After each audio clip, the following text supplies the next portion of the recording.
하나님의 말씀 먼저 보겠습니다. 스가랴 10장 8절입니다.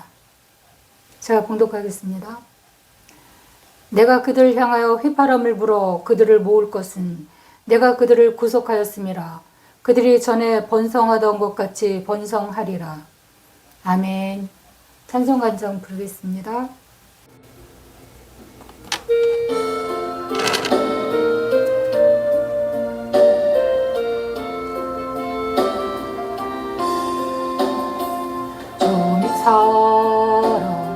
사랑하는 자 다 찬송할 때에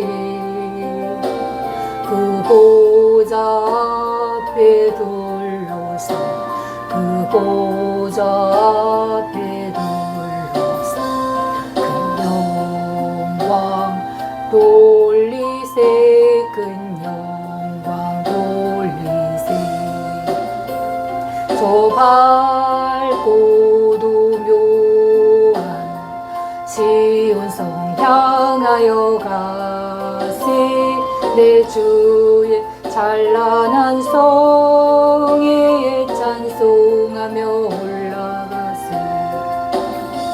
좀 믿지 않는 자 다 찬송 못하나 하나님 자녀 된 자들 하나님 자녀 된 자 그 기쁨 전하세 그 기쁨 전하세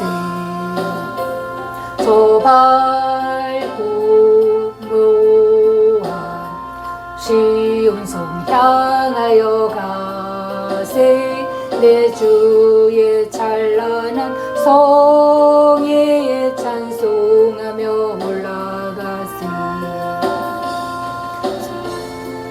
그 길 나 올라갈 때에 시온성 언덕 위에서 시온성 언덕 위에서 많은 천사들 날 인도하리라 저 밝고도 묘한 시온성 향하여 가세 내 주의 찬란한 성에 찬송하며 올라가세 내 눈물 다 씻고 늘 찬송 부르리 저 임마누엘 주 앞에 저 임마누엘 주 다 영광 누리리 나 영광 누리리 저 밝고도 묘한 시온성 향하여 가세 내 주의 찬란한 성에 찬송하며 올라가세 잠시 기도드리겠습니다. 한 주간의 삶도 하나님 지켜주셨다가 주님을 예배할 수 있는 이 주일 아침을 저희에게 허락하시며 감사를 드립니다. 이 예배가 하나님 앞에 연락되어지는 예배로 삼아주시옵소서. 예수님의 이름으로 기도드립니다. 아멘. 오늘 하나님의 말씀은 휘바람을 불어 모을 것이라. 이런 표현이 있다는 것 여러분 안 아셨습니까? 하나님은 우리의 모든 일상을 우리의 습성과 우리의 특징 그리고 삶의 형태를 다 알고 계십니다. 그래서 알아들을 수 있는 그런 언어를 사용하셔서 말씀을 하십니다. 휘바람이라는 것은 사람을 이렇게 잡아당기는 그런 힘이 있는 것 같아요. 옛날에 국민학교 다닐 때 그런 노래가 있었습니다. 휘파람을 부세요. 정미조라는 가수가 불렀습니다. 누군가 그리울 땐 휘파람을 부세요. 이스라엘 백성은 세계 곳곳에 흩어져 있습니다. 그것을 디아스포라라고 합니다. 헬라어입니다. 그 세계 각국에 흩어져 있던 백성들을 휘파람을 불어서 부르신다는 의미입니다. 하나님은 목자에 비유하십니다. 그리고 우리는 주님의 어린 양. 양들을 불러 모으실 때 목자는 휘파람을 붑니다. 그러면 쇠파드들이 막 바삐 움직이죠. 그러면 양들은 놀래갖고 움직입니다. 요한복음 10장 27절에 보면 나는 내 음성을 들으며 나는 그들을 알며 그들은 나를 따른다. 그게 참 희한한 일입니다. 주님이 부르시면 그냥 알아주거든요. 내가 예수다라고 말씀하지 않으십니다. 그런데도 그냥 알아줘요. 그런데 목동이 휘파람을 불 때 쇠파들은 그 음성을 알아듣죠. 양들도 그 음성을 알아듣습니다. 그래서 목동의 그 휘파람 소리 따라 한 곳으로 모이고 우리로 들어갑니다. 그런데 휘파람을 불어도 반응하지 않는 그런 짐승도 있습니다. 여우나 늑대는 그 소리가 들려도 절대 반응하지 않습니다. 왜냐하면 자기들을 부르는 것이 아님을 아니까. 하지만 헬라어입니다. 그 세계 각국에 흩어져 있던 백성들을 휘파람을 불어서 부르신다는 의미입니다. 하나님은 목자에 비유하십니다. 그리고 우리는 주님의 어린 양. 양들을 불러 모으실 때 목자는 휘파람을 붑니다. 그러면 쇠파드들이 막 바삐 움직이죠. 그러면 양들은 놀래갖고 움직입니다. 요한복음 10장 27절에 보면 나는 내 음성을 들으며 나는 그들을 알며 그들은 나를 따른다. 그게 참 희한한 일입니다. 주님이 부르시면 그냥 알아주거든요. 내가 예수다라고 말씀하지 않으십니다. 그런데도 그냥 알아줘요. 그런데 목동이 휘파람을 불 때 쇠파들은 그 음성을 알아듣죠. 양들도 그 음성을 알아듣습니다. 그래서 목동의 그 휘파람 소리 따라 한 곳으로 모이고 우리로 들어갑니다. 그런데 휘파람을 불어도 반응하지 않는 그런 짐승도 있습니다. 여우나 늑대는 그 소리가 들려도 절대 반응하지 않습니다. 왜냐하면 자기들을 부르는 것이 아님을 아니까. 하지만 양들은 그 휘파람 소리를 알아듣습니다. 말씀 한 절 더 보겠습니다. 요한계시록 18장 4절입니다. 또 내가 들으니 하늘로부터 다른 음성이 나서 이르되 내 백성아 거기서 나와 그의 죄에 참여하지 말고 그가 받을 재앙들을 받지 말라. 그들이 어린 양과 더불어 싸우려니와 어린 양은 만주의 주시오 만왕의 왕이심으로 그들을 이기실 터이요 또 그와 함께 있는 자들 부르심을 받고 택하심을 받은 진실한 자들도 이기리로다. 이어서 하시는 말씀이에요. 바벨론을 향한 멸망을 선포한 그런 내용입니다. 큰 성 바벨론은 BC 520년으로 포로되어서 잡혀갔던 곳이 바벨론입니다. 지금의 이라크라고 말할 수 있습니다. 오늘 계시록 말씀은 요한이 AD 95년에서 96년 사이에 기록합니다. 시간적인 격차가 있죠. 이 시기는 핍박이 극도로 심해졌던 그런 시대입니다. 네로 황제가 불지르는 그런 장면을 영화에서 보셨을 것입니다. 네로 황제가 죽고 나서 도미티아누스 황제가 등극을 합니다. 네로 황제나 마찬가지로 이 황제도 그리스도인들을 핍박합니다. 이유는 황제 숭배를 거부하기 때문입니다. 이스라엘 사람들 또 우리 크리스천은 황제를 숭배하지 않습니다. 그 어떤 우상도 숭배하지 않습니다. 오직 유일하신 하나님만을 경배합니다. 이 요한은 하나님의 사랑하는 제자라고 본인 스스로 그렇게 밝혀서 우리는 사랑하는 제자 요한이라고 표현을 합니다. 예수님의 11제자는 다 순교를 당했습니다. 그런데 유일하게 순교당하지 않은 그런 제자가 바로 요한입니다. 그래서 끝까지 살아서 노년에 반모섬으로 유배되어서 그곳에서 계시를 받아서 이 묵시의 말씀을 기록한 그런 유일한 제자라고 할 수 있습니다. 마지막 제자이죠. 이렇게 시대적 배경과 연도는 틀리지만 공통적으로 말하는 것은 바벨론에 대한 것을 말합니다. 이 바벨론은 특징이 있습니다. 음행, 또 사치와 박해.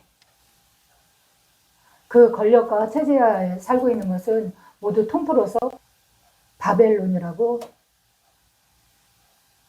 명칭한다고 보면 됩니다. 로마 제국 시대나 바벨론 시대나 종말에 살고 있는 지금의 우리 그리스도인이나 동일하게 해당되는 그런 말씀이라고 할 수 있습니다. 거기서 나오라.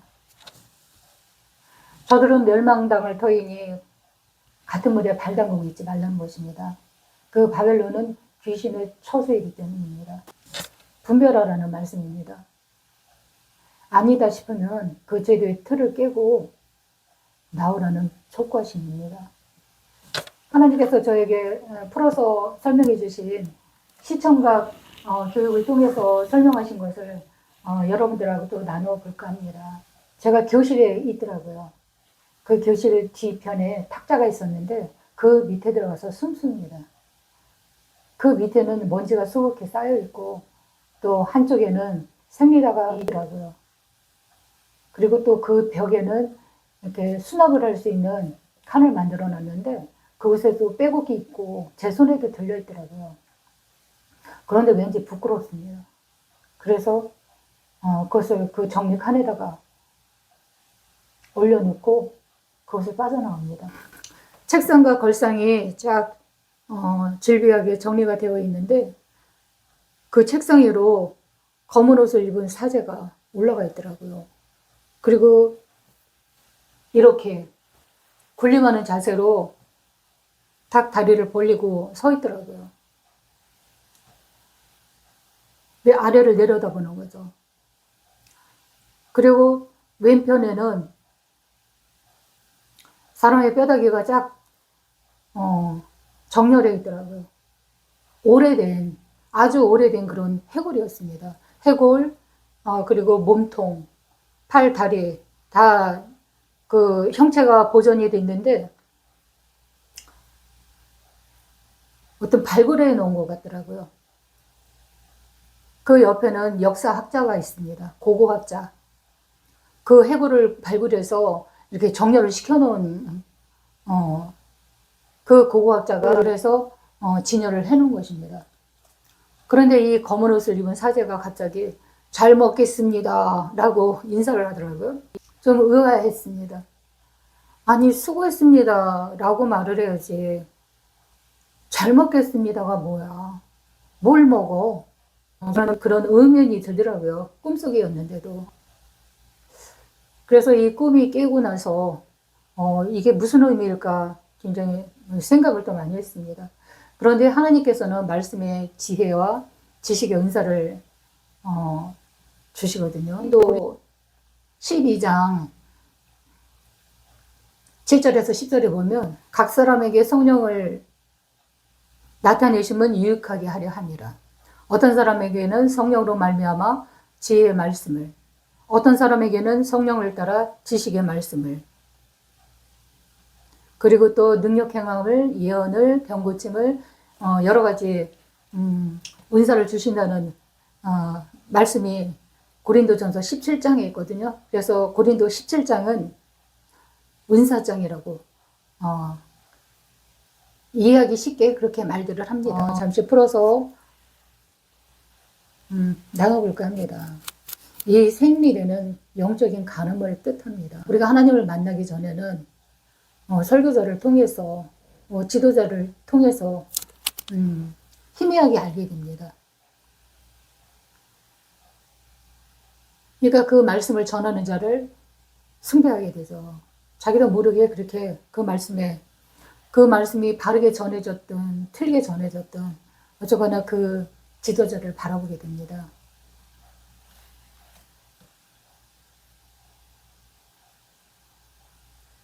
영적으로 지각이 생겨서 아, 이것이 잘못되었구나 라고 깨닫게 되는 순간 부끄러운 생각이 듭니다.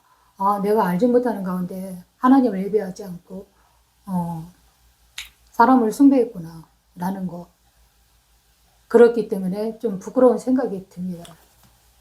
그래서 그것을 빠져나와서 밖으로 나오게 되죠.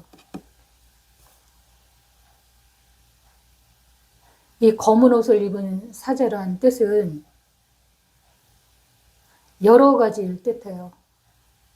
영화에서 검은 옷을 입은 사제라는 그런 타이틀을 봤습니다. 그 내용은 제가 보지 못했는데 대충 짐작이 옵니다. 그 사제가 뭘 먹겠다는 것인지 짐작이 가십니까? 영혼을 먹겠다는 뜻입니다. 영혼을 여지껏 오랜 세월 동안 먹어왔고 또 취한다는, 아직도 진행형이죠. 지금도 취하고 있죠. 사단은 도둑놈이라고 그랬잖아요. 사람의 영혼을 도둑질하고 또 우리의 재물을 빼앗고 건강을 빼앗고 가정의 그 평안함을 빼앗고 여러 가지 모습으로 활동을 하고 다닙니다. 우리 역사와 전통을 자랑하는 종교가 있더라도 거기에 진리가 없으면 가짜입니다. 오직 진리는 성경 말씀 외에는 없습니다. 성경의 그 기준을 넘어가면 분별을 해야 됩니다. 분별하는 것은 우리들의 몫입니다. 이런 거짓 선지자에 대해서 성경은 뭐라고 말씀하시냐? 마태복음 23장 13절에 보면 화 있을진저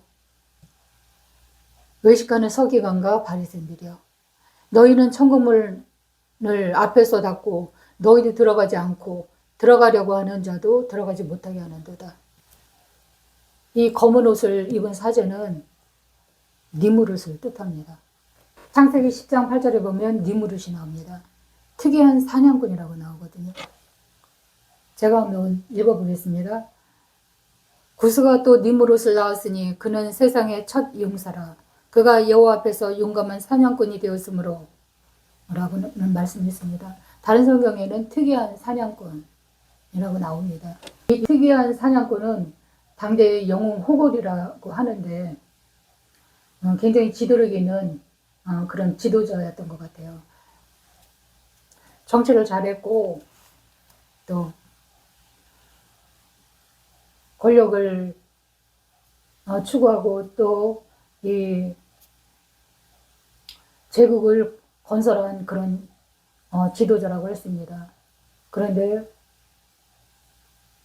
폭군으로 묘사됩니다. 바벨론 메소포타 문명입니다. 아무리 영웅 후골이라도 때가 되면 죽습니다.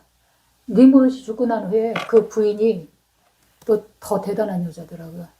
세미라미스.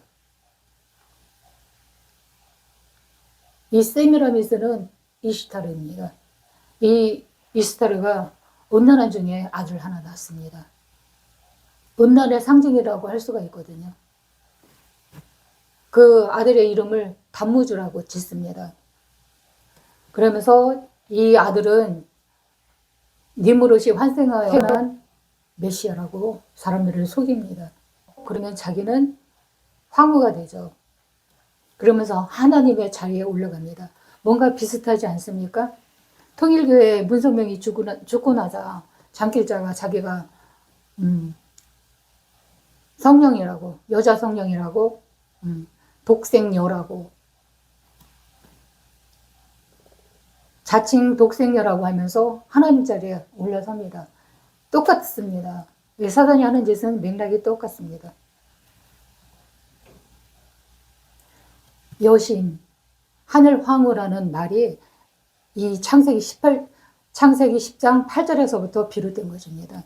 굉장히 역사가 굉장히 오래된 거죠. 그러면서 이집트로 가서는 이시스, 그 다음에 로마, 그리스로 가서는 비너스, 아프로디테.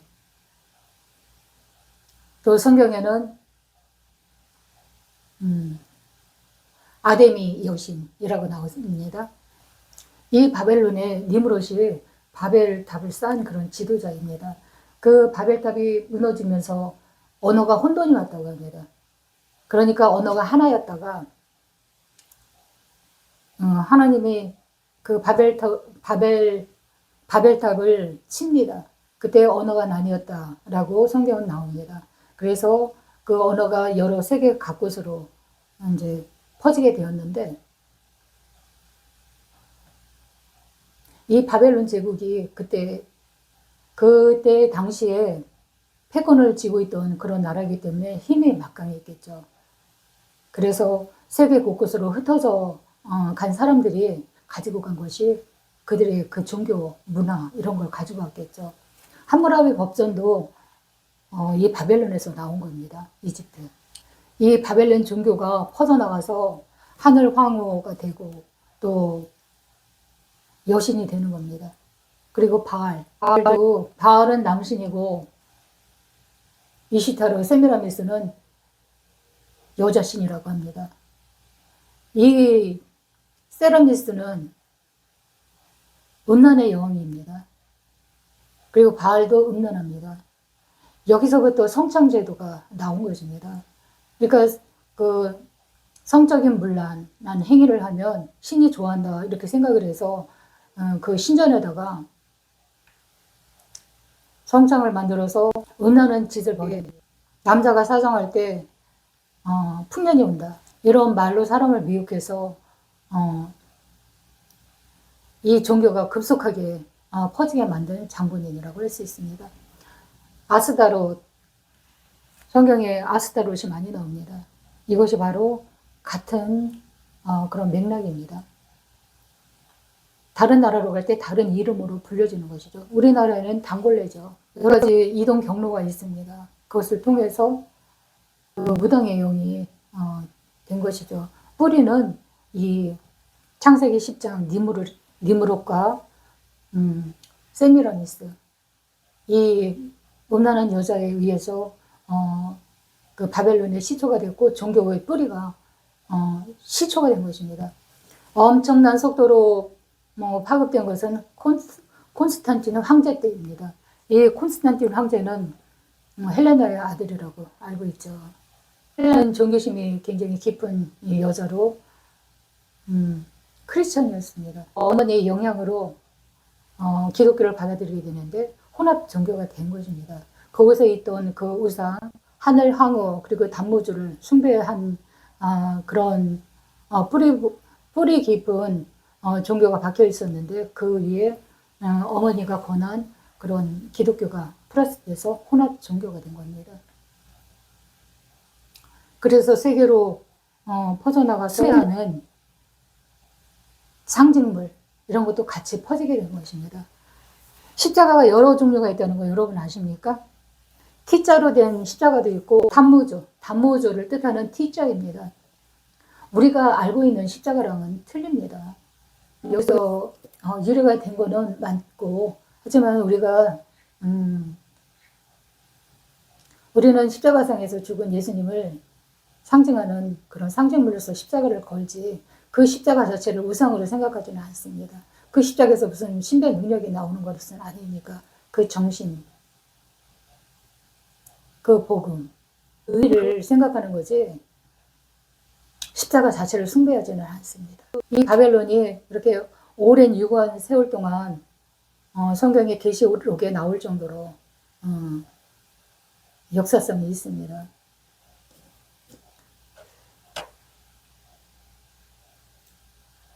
제가 이사야서를 이해를 잘 못했다는 말씀을 드렸는데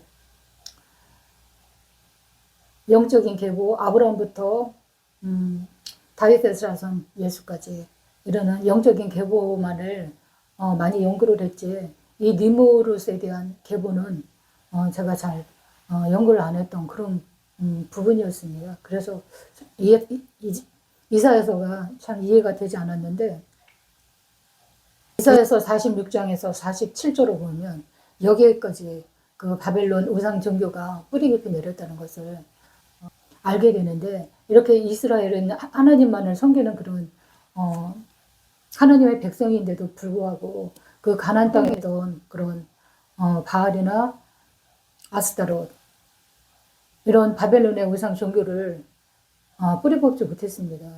그리고 흡수가 됐기 때문에 하나님께서는 끊임없이 돌아와라, 우상 숭배하지 마라 라고 이스라엘 백성에게 때로는 채찍을 두고 막대기로, 또 인생 막대기로 또 전쟁을 일으켜서 포로로 끌려가게 하시고 그런 일을 벌이신 것입니다. 이 성경은 하나님의 관점으로 바라보기 전에는 이해를 할 수 없는 그런 책입니다. 제가 중학교 다닐 때 책을 굉장히 좋아했거든요. 그리고 많이 읽었습니다. 왜냐하면 제 바로 위에 오빠가 자기는 책을 절대 안 읽어요. 근데 학교에서 이제 영업사원이 와서 책 사라고 그러면은 무조건 다 삽니다. 그래서 집에 한국 단편 소설이 전집이 있었고, 명작으로 불리는 그런 전집이 집에 있었습니다. 그래서 저는 닥치는 대로 다 읽었습니다. 공부는 별로 안 좋아했는데, 책 읽는 거는 참 좋아했습니다. 그러니까 그런 책 읽는 그런 습관으로 성경을 바라보려니까 이게 떨어지지가 않는 것이었습니다. 그러니까 성경은 계시의 말씀이기 때문에 그냥 일반적인 그런 소설을 보듯이 보면은 이해가 안 됩니다. 하나님은 마귀를 멸하고 인간을 구원하겠다는 그런 가지고 계셨습니다. 그럼 마귀는 손 놓고 있었을까요?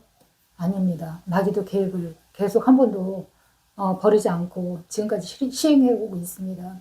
세상 끝나는 날까지 이 마귀는 자기의 계획을 절대 내려놓지 않습니다. 마귀는 영이기 때문에 잠을 자지 않습니다. 그리고 졸지도 않고 두루 다니며 살핀다고 성경에 나오죠. 오는 사자같이 삼킬 자를 두루 찾아 헤맨다. 이 특이한 사냥꾼 니므롯이 영혼을 사냥하듯이 지금은 다른 모습으로 이 마귀가 두루 다니면서 삼킬 자를 찾고 있는데 욥도 두루 다니면서 살피다가 욥을 콕 찍어서 넘어뜨리려고 했고, 믿는 자라도 삼키려고 두루 찾아다닙니다. 하나님 믿지 않는 사람들은 당연히 그의 소속이죠. 그의 밥이죠. 마귀사단은 하나님과 또 인간에게 모두 해를 끼칩니다. 원수라고 할 수 있습니다. 원수입니다. 그 하는 일이 하나님께 반역하고 반항하고, 또 우리들 인간에게는 도적질하고, 우리의 재물을 강탈하고 건강을 강탈하고 생명을 영혼을 강탈해 갑니다. 넘어뜨리려 하고 올가미로 씌워서 끌고 가려고 하는 그런 계획을 한 번도 내려본 적이 없습니다. 마귀는 범죄자요 약탈자입니다. 결국에는 심판을 받아서 지옥, 무저갱에 갇힐 것입니다. 그리고 그 후에는 영벌이 옵니다. 사단은 영적인 존재입니다. 죽지 않습니다. 인간은 약합니다. 잠을 자야 되고 이 땅에서 사는 그 기간이 제한적이죠. 시한부라고 할 수가 있습니다. 하나님께서는 이런 우리의 약함을 아시니까 도와주십니다. 하늘 보좌를 버리시고 우리를 구하시기 위해서 내려오셨습니다. 하나님의 그 계획 가운데로 은혜 안으로 들어가면 자녀로 다시 회복되고, 또 우리의 생명이 다하는 날 그 천국 본향으로 돌아가게 됩니다. 인간은 회개를 하면 돌아갈 수 있습니다. 그런 길이 있습니다. 하지만 사단은 스스로 타락하였기에 회개가 안 됩니다. 그것이 차이라고 할 수가 있습니다. 사단은 천국을 끊임없이 찬탈하라고 했지만 탄탈하지 못합니다. 하지만 인간은 스스로 죄를 지은 것이 아니라 사단의 게임에 넘어가서 죄를 지었기 때문에 하나님께서 기회를 주시는 겁니다. 그것이 회개입니다. 그럼 회개만 했다고 천국에 들어갈 수 있을까요? 그렇지 않습니다. 피가 있어야 들어갑니다. 예수님의 피값으로 우리를 사신 것입니다. 그래서 이 옛성 바빌론에서 내 백성아 나오라. 그곳은 귀신의 처소이므로 저들이 멸망할 때 같이 죽지 말고 나오라. 그렇게 촉구를 하시는 것입니다. 세상 끝날까지 이 전쟁은 계속되는 것입니다. 하나님 그리고 중간에 인간, 그 다음에 사단의 전쟁입니다. 제일 중요한 것이 인간이죠. 중간에 있는 인간을 놓고 하나님과 사단 간에 뺏고 뺏기는 그런 싸움입니다. 쉽게 이해를 돕고자 이렇게 표현을 한 것인데 제 표현이 맞는지는 모르겠습니다. 하지만 이해되는 만큼 설교를 하는 것이니까 이런 것입니다. 귀한 아들이 태어났습니다. 부모는 자기 자녀가 태어나면 너무나 기쁘죠. 그런데 옆집에 아이 못 낳는 사람이 있었다고 가정을 해봅니다. 얼마나 부럽겠습니까? 탐스러운 아이를 보니까 나도 갖고 싶죠. 그런데 그러려니 하면은 되는데 탐이 나니까 뺏고 싶은 거예요. 그 사람이 가지고 있는 모든 거 그것도 탐이 나고 자기는 생산을 할 수 없으니까 더욱더 시기가 나죠. 그래서 그 아이를 훔칩니다. 그 아이는 무기력하죠. 애기니까. 그런데 이 아이의 부모가 알았습니다. 가만히 있겠습니까? 찾으려 눈에 불을 켜고 다니죠. 이 애기를 훔쳐간 이 범죄자는 안 뺏기려고 자기 것으로 만들려고 계속 숨기고 걔를 키우겠죠. 안 되겠다 싶으니까 몸을 던져서 이 아이를 구합니다. 하나님이 그렇게 하신 것입니다. 이해가 조금 되셨으려나 모르겠네요. 하나님은 영계를 만드신 분이십니다. 그리고 그 영계 질서를 세우셔서 해와 달이 부딪히지 않고 달도 부딪히지 않고 모든 별들이 부딪히지 않고 유지되고 보존되고 운행하게 하십니다. 그런 것처럼 영계 질서도 있습니다. 내 자식이라고 그냥 뺏어오는 도로 찾아오는 것이 아니라 그 아이를 도로 찾아왔을 때 생기는 부작용도 있지 않습니까? 저가 저항할 테니까 아이가 혹시나 다치지 않을까, 다치지 않는 선에서 다치지 않는 그런 범위 내에서 아이를 무사히 찾아야 되는 그 미션이 진짜 부모에게는 있는 것이죠. 그 방법이 십자가입니다. 그 아이를 찾기 위해서 대신 내가 죽어주마. 그래서 돌아가시고 피값으로 계산을 해버리신 것입니다. 그래서 우리는 예수님의 피로 인하여서 천국에 가는 것입니다. 이해가 되셨으면 좋겠습니다. 저들의 죄에 참여하지 말고 동조하지도 말고 용납하지도 말고 분리되어 나오라. 한국에 살지만 세상의 그 가치관과 타락한 문화 속에 속하지 말고 거짓 종교 지도자를 믿지 말고 성경 밖의 것을 전하는 거짓 선지자의 선동에 넘어가지 말라는 것입니다. 넘어갔더라도 깨달음이 왔을 때는 두 손 불 쥐고 뛰어나오는 것입니다. K-팝이 굉장한 열광을 하죠. 우리나라 청소년들은 물론이고 세계 각국, 유럽, 미국 이런 데서 굉장한 호평을 받고 있고 열광을 하는데 이런 문화 속에서도 우리는 사단의 그 계략 이런 것을 간파해야 됩니다. 그 제목에서 볼 수 있듯이 데몬, 헌터, 이 마귀 사냥 그런 의미지 않습니까? 그래서 그 뜻이 뭘까 하고 AI한테 물어봤어요. 그랬더니 마귀 사냥꾼이라고 그렇게 답을 해주더라고요. 그런데 이 데몬, 헌터 이 아이들은 무당입니다. 무당을 미화시켜서 그렇게 빠른 비트의 그런 음악으로 가장을 한 것입니다. 무당이 어떻게 같은 편인 사단을 사랑합니까? 그러니까 섞여 놓은 거죠. 무당이 이런 일을 한다. 영혼을 구출해내는 그런 일을 한다. 사단의 전략이죠. 아이들의 생각을 마비시키는 거죠. 아, 무당이 굉장히 좋은 그런 일을 하는구나. 이미지를 왜곡시켜버리는 거죠. 사단은 하나님과 마귀를 같은 산성에 놓고 항상 똑같다고 말합니다. 하나님의 장과 베엘리알이잔을 겸하여서 마실 수 없다라고 성경에 나와 있듯이 이 이사야 46장 47절에도 하시는 말씀이 뭐냐 하면 바벨론의 우상과 살아계신 하나님을 같은 선상에 놓고 숭배하지 말라. 그런 내용입니다. 그리고 47장에는 심판한다. 그렇게 하면 내가 심판한다. 이 성경을 이런 관점으로 봤을 때 하나님과 사단의 끊임없는 영적 전쟁이라고 할 수 있습니다. 인간을 찾기 위한, 하나님은 자기 것을 도로 찾는 그런 계획이고, 사단은 사탕 하나 들고 있는 아이를 꼬여서 자기 것으로 만들려고 훔쳐갔던 그 아이를 내놓지 않겠다고 하는 그런 전쟁이라고 할 수 있습니다.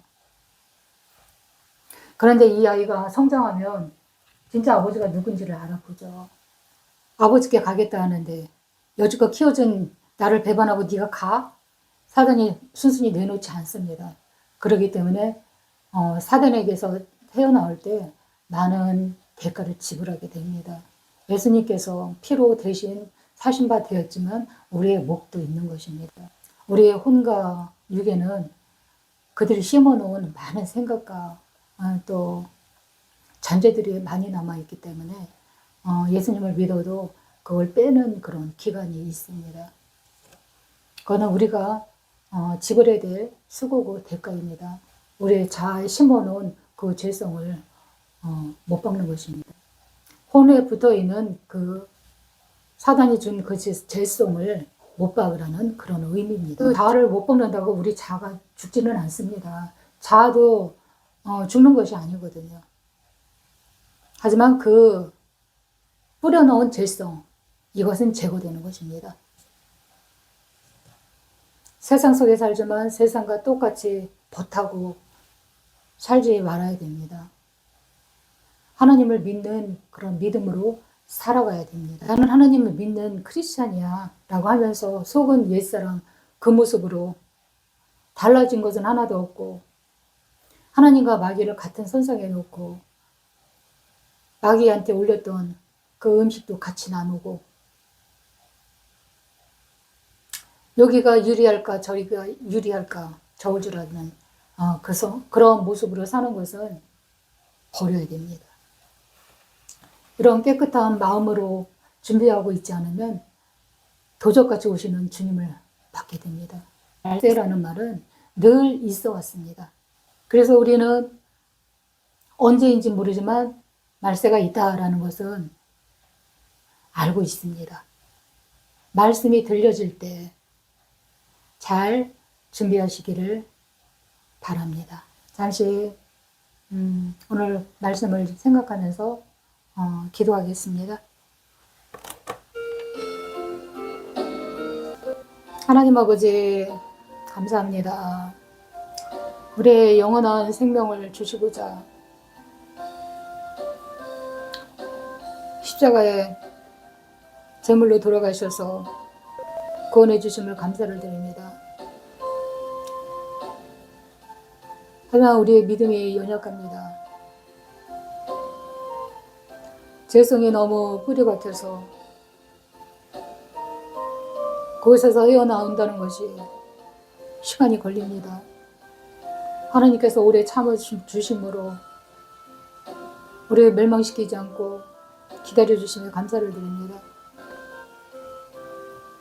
주님의 은혜를 더욱더 많이 부어주셔서 성경 말씀에 깨달아지게 하시고 보게 하시고 귀신의 처소에서 우리가 속히 탈출할 수 있도록 도와주시옵소서. 하나님의 자녀로 산다는 것이 복됨을 알 수 있도록 도와주시고 결단할 수 있는 그런 믿음을 주시옵소서. 주님의 은혜 안에 그 보호막 가운데 평안이 있고 소망이 있고 생명이 있음을 알게 하심을 감사를 드립니다. 그 말씀이 우리 영혼을 살리고 또 천국으로 인도하는 그런 생명의 말씀인 줄 믿사오니 주의 은혜가 주님의 말씀을 믿음으로 듣고 받아들이는 자에게 영원 무궁토록 있어질 줄 믿습니다. 한정한의 삶 가운데도 주의 은혜로 한 삶을 살아줄 수 있도록 해주시옵소서. 예수님의 이름으로 기도드립니다. 아멘.